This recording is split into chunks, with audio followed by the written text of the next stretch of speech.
কেউ যদি বলে ডাক্তার জাকির নায়েকের ছেলে ফারিক জাকির নায়েক সে জন্মগ্রহণ করেছে 10ই জুলাই 1994 সনে পুনার জাহাঙ্গীর সেবা কেন্দ্রে, তাহলে তা একক ব্যাপার। কারণ আমরা যদি এ ব্যাপারে প্রশ্ন করি ফারিক জাকির নায়েকের বাবা কে, যে জন্মেছিল 10ই জুলাই 1994 সনে জাহাঙ্গীর সেবা কেন্দ্রে, তাহলে উত্তর হবে একজন, ডাক্তার জাকির নায়েক, অন্য কেউ নয়। তাই এটা একক ব্যাপার যা শুধু একজন মানুষকে নির্দেশ করে।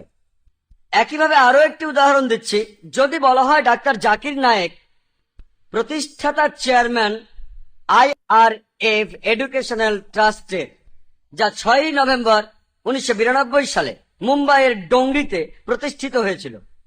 এখন যদি প্রশ্ন করি IRF এডুকেশনাল ট্রাস্টের প্রতিষ্ঠাতা চেয়ারম্যান কে, যা প্রতিষ্ঠিত হয়েছিল 1992 সালে মুম্বাইয়ের ডুংরিতে, উত্তর হবে শুধু একজন, ডাক্তার জাকির নায়েক।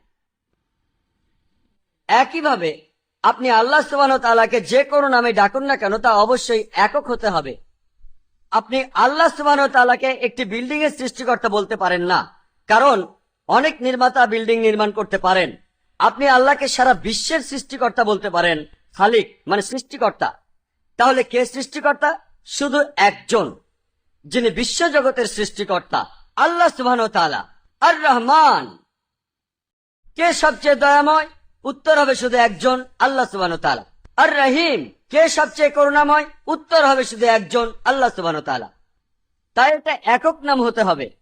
আমি আমার নিজের যে উদাহরণ দিয়েছি তা একক, কিন্তু এমন মহৎ কিছু না। IRF এডুকেশনাল ট্রাস্টের প্রতিষ্ঠাতা চেয়ারম্যান হওয়াটা এমন সহজ কিছু নয়, সেটা একক ব্যাপার কিন্তু মহৎ কিছু না। কিন্তু আল্লাহ সুবহানাহু ওয়া তাআলার একক নাম দিয়ে শুধু আল্লাহ সুবহানাহু ওয়া তাআলার মহত্বকেই বোঝায়। ফারিক জাকির নায়েকের বাবা হওয়াটা মহৎ কিছু নয়, যদিও একক ব্যাপার, তবে মহৎ কিছু নয়। কিন্তু আল্লাহ সুবহানাহু ওয়া তাআলার একক নাম দিয়ে আল্লাহর মহত্বকেই নির্দেশ করে। আল্লাহ সুবহানাহু ওয়া তাআলাকে সাধারণ নামে ডাকতে পারেন না, যা আপনি আর আমি পারি। দ্বিতীয়ত, একক নামের সাথে এমন কোন বৈশিষ্ট্য যোগ না করা যা আল্লাহ সুবহানাহু ওয়া তাআলাকে বোঝায় না।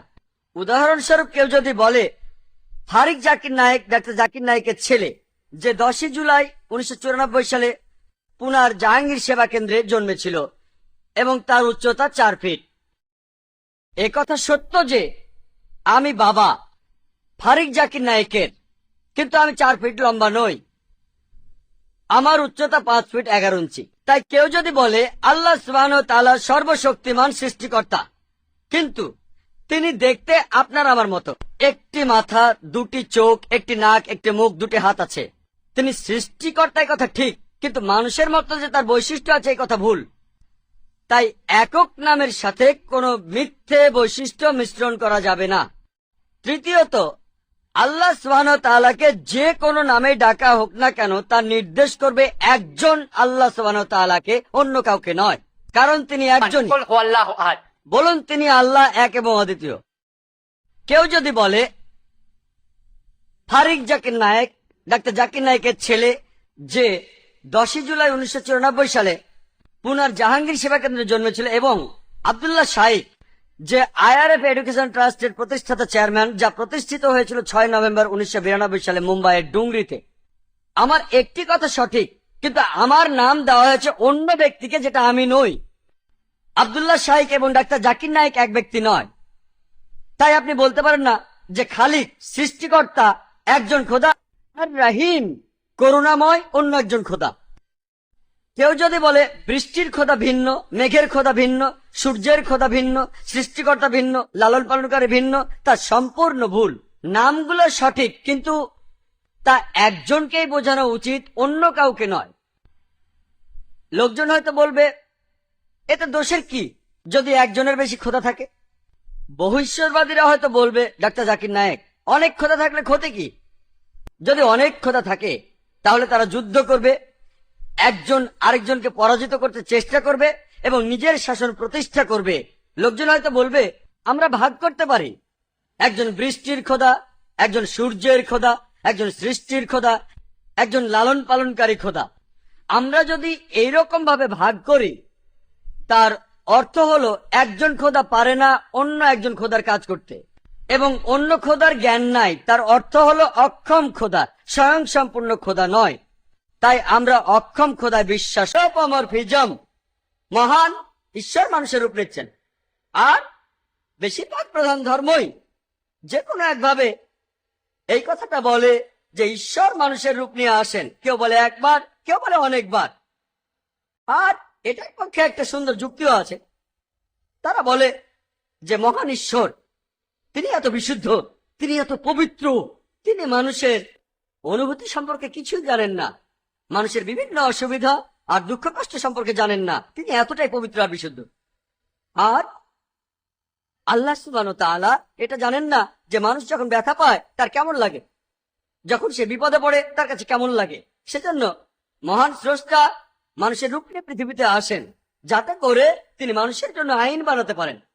প্রথমে শুনে মনে হবে খুব সুন্দর যুক্তি, কিন্তু আমি আপনাদের বলি, যদি আমি একটা টেপ রেকর্ডার বানাই, আমাকে কি তখন টেপ রেকর্ডার হতে হবে কোনটা ভালো আর কোনটা খারাপ সেটা জানার জন্য?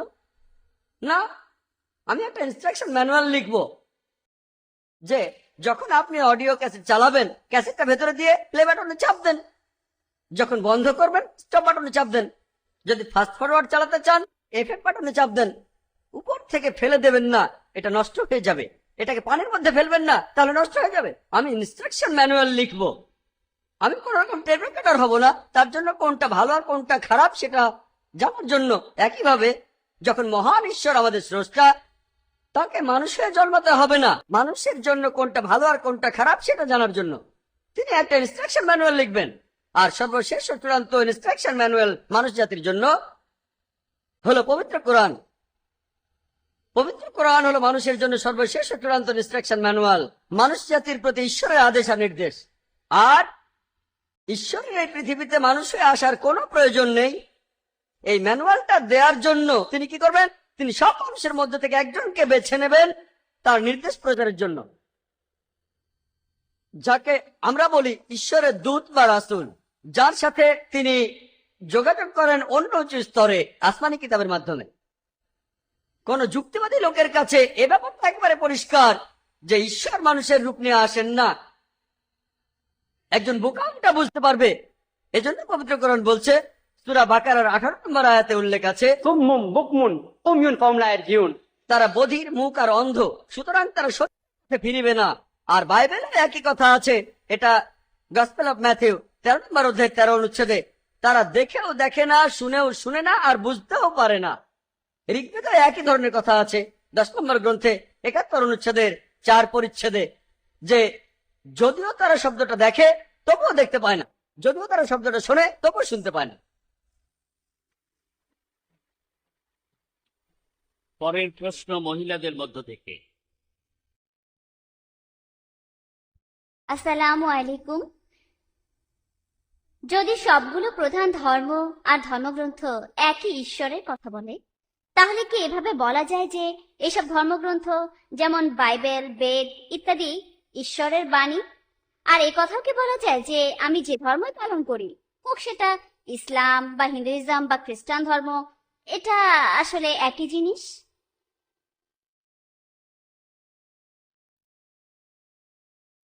বোন, আপনি প্রশ্ন করেছেন যে আমি অনেক ধর্মগ্রন্থের উদ্ধৃতি দিলাম আর সর্বশক্তিমান ঈশ্বর সম্পর্কে প্রমাণ করলাম যে ঈশ্বর একজনই। তার মানে কি এই যতগুলো ধর্মগ্রন্থের উদ্ধৃতি দিলাম তার সবগুলোই কি মহান ঈশ্বরের বাণী? এর মানে কি এই যে ধর্ম পালন করুন না কেন, খ্রিস্টান ধর্ম, হিন্দু ধর্ম, ইসলাম, সবগুলোই আসলে এক? বোন, অনেক মানুষের ভুল ধারণা আছে যে ইসলাম ধর্ম পৃথিবীতে এসেছে আর ইসলাম ধর্মের প্রতিষ্ঠাতা হলেন নবী মোহাম্মদ সাল্লাল্লাহু আলাইহি সাল্লাম 1400 বছর আগে। সত্যি বলতে ইসলাম ধর্ম পৃথিবীতে আছে সৃষ্টির প্রথম লগ্ন থেকে, মানুষ যে সময় থেকে পৃথিবীতে আছে। আর পবিত্র কোরআন বলছে, সূরা ফাতিরের 24 নম্বর আয়াতে উল্লেখ করা আছে, ওয়া ইম মিন উম্মাতিন ইল্লা খালা ফিহা নাযীর, এমন কোন সম্প্রদায় পৃথিবীতে নেই যাদের কাছে সতর্ককারী পাঠানো হয়নি।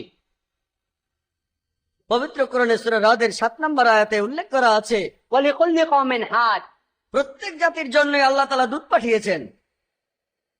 নাম দিয়ে কোরআনে 25 জন পয়গম্বরের উল্লেখ আছে, কিন্তু আমাদের নবীজি মোহাম্মদ সাল্লাল্লাহু আলাইহি সাল্লাম তিনি বলেছেন এই পৃথিবীতে 1,24,000-এরও বেশি পয়গম্বর আর রাসূল এসেছেন।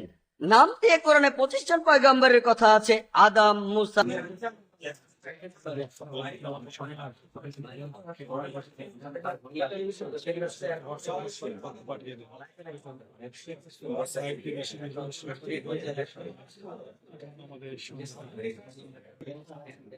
কয়টার জন্য সেই কয়টা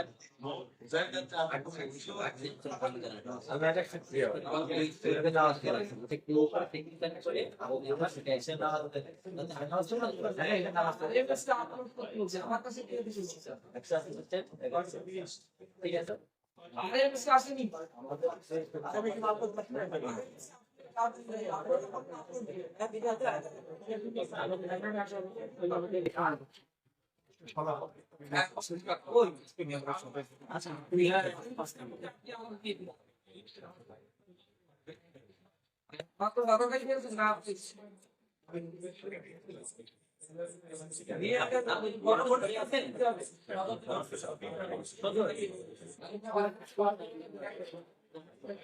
সদর হইলে সদরকে বলেন কারণ ওরা থেকে দিয়েছে যেটাকে দেখাতে 22টা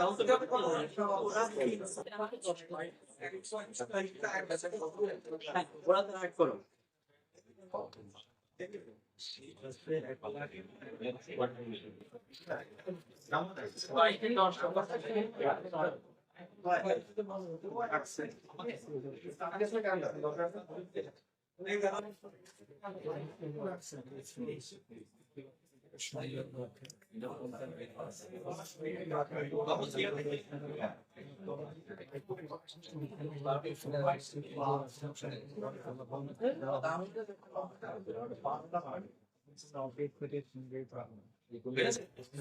বারবার বিরক্ত করতে হবে তোমার চেহারা দেখে।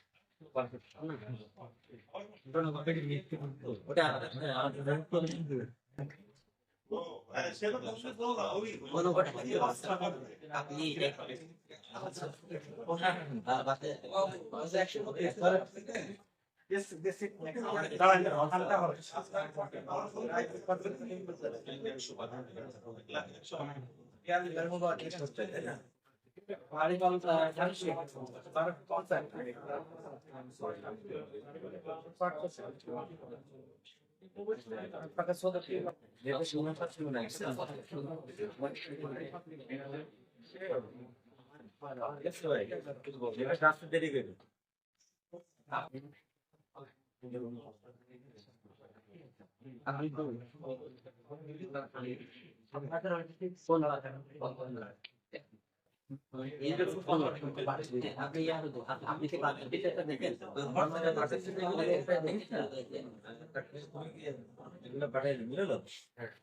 না না আগে যেহেতু একটা দিয়েছিলে হ্যাঁ বলেন আমার সাথে আমাকে দিয়ে দেয়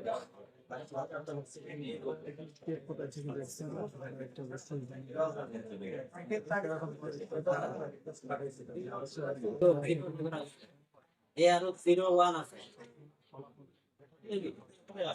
এর 01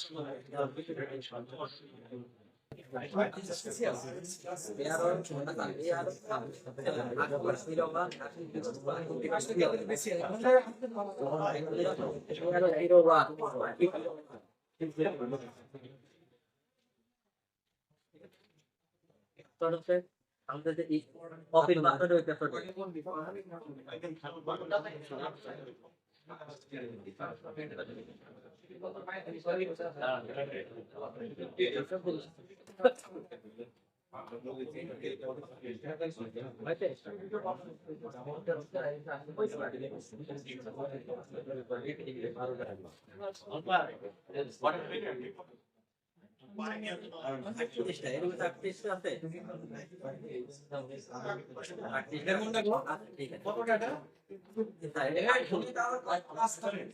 কথা এই তাদের কথা ওই কথাই বলছে বুঝতে পারিস স্যার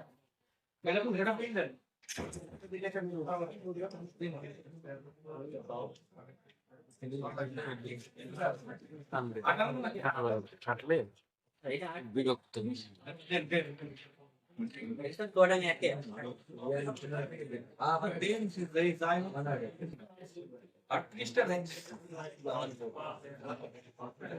ওইটা নতুন করে আবার গেছে।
এই বসো বসো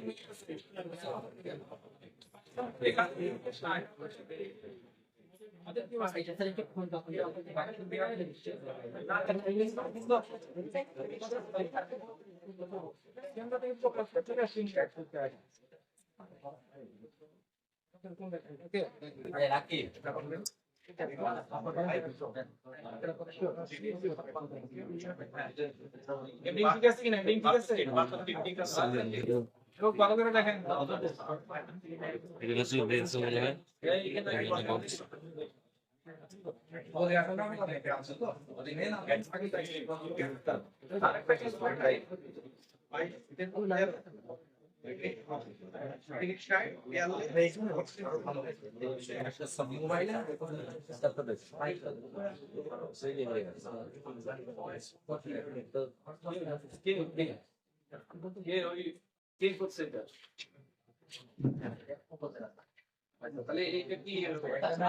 আমি তো যদি বলতাম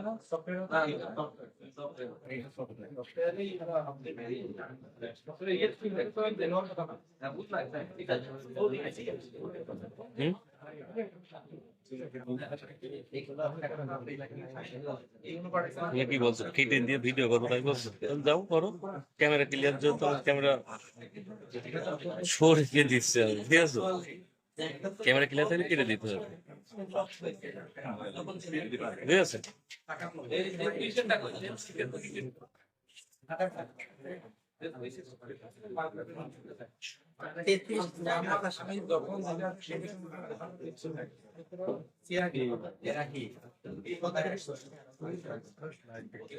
ভিডিও করে তখন ক্যামেরা ভিডিও দিলে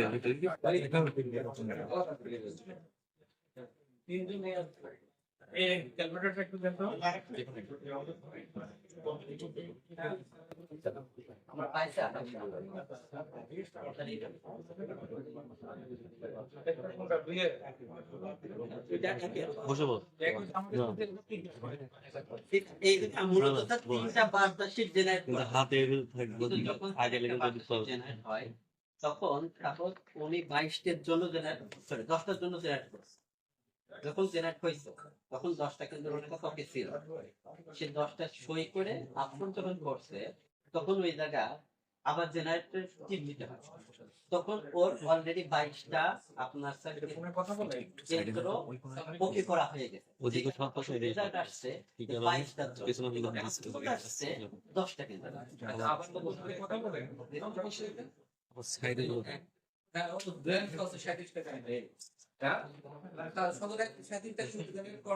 লাভ দিতে তা এই যে